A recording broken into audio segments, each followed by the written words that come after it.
महारानी विक्टोरिया के घोषणा पत्र में कि क्षेत्रों के सीमा विस्तार की नीति समाप्त कर दी गई जो कि कंपनी के शासन में थी। अंग्रेजों की हत्या के दोषियों को छोड़ शेष सभी को क्षमा कर दिया गया। यानी कि जब 1857 की क्रांति हुई थी तो जिन्होंने सीधा सीधा अंग्रेज अधिकारियों की हत्या की थी उनको नहीं छोड़ा गया, उनके ऊपर केस चला, उनको सजा दी गई। बाकी छोटे मोटे किसी के अपराध थे, जैसे चोरी कर ली या कोई ट्रेन लूट ली या किसी तरीके से कुछ भी काम थे, तो वो जो है माफ कर दिए गए। छोटे मोटे अपराध सभी माफ कर दिए गए। विद्रोह में भाग लेने वाले तालुकेदारों की राजभक्ति प्रदर्शित करने पर उनकी जागीरें वापस कर दी गई। जिन्होंने 1857 में विद्रोह किया, जो तालुकेदार थे, जमींदार थे, तो वो अगर वो अपना बोल दें कि नहीं हम आपके भक्त हैं या हम आपके विश्वसनीय हैं या आपके विश्वास पात्र हैं, तो उनको उनकी जो जागीरें छीन ली गई थी वो भी वापस कर देंगे।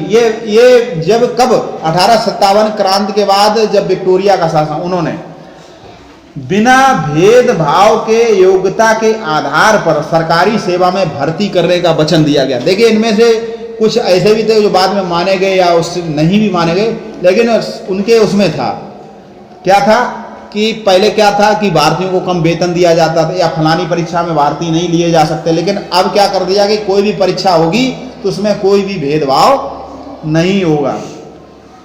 यूरोपीय सैनिकों की संख्या बढ़ा दी गई और भारतीय सैनिकों की संख्या घटाकर निश्चित कर दी गई।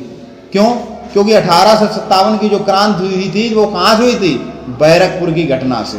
ठीक है, अब बैरकपुर की घटना में सबसे पहले विद्रोह किसने किया था? मंगल पांडे ने। वो एक सैनिक विद्रोह था, तो उन्होंने क्या सोचा कि जो भारतीय सैनिक है इनकी संख्या ज्यादा नहीं होनी चाहिए, उसकी संख्या निश्चित कर दी और यूरोपीय सैनिकों की संख्या बढ़ा दी गई। बंगाल प्रेसिडेंसी में 1:2 तथा मद्रास और मुंबई प्रेसिडेंसियों में 1:3 का अनुपात निश्चित कर दिया। मतलब 1:2। 1:2 का मतलब यहाँ पर 2 गुने यहाँ निश्चित नहीं किया गया, लेकिन हो सकता है कि 1 गुना जितने, जैसे अब यूरोपीय इतनी दूर से आते थे तो हो सकता है उनकी सैनिकों की संख्या जैसे 50 यूरोपीय तो 100 भारतीय। पहले क्या था कि 10 यूरोपीय 90 भारतीय, तो उसमें फिर ठीक नहीं था। और मुंबई और जो चेन्नई की थी, जैसे मद्रास कहते थे और मुंबई को बम्बई कहते थे, वहां पर 1:3, यानी कि अगर 50 यूरोपीय तो 150 भारतीय। तो ये था महारानी विक्टोरिया का घोषणा पत्र।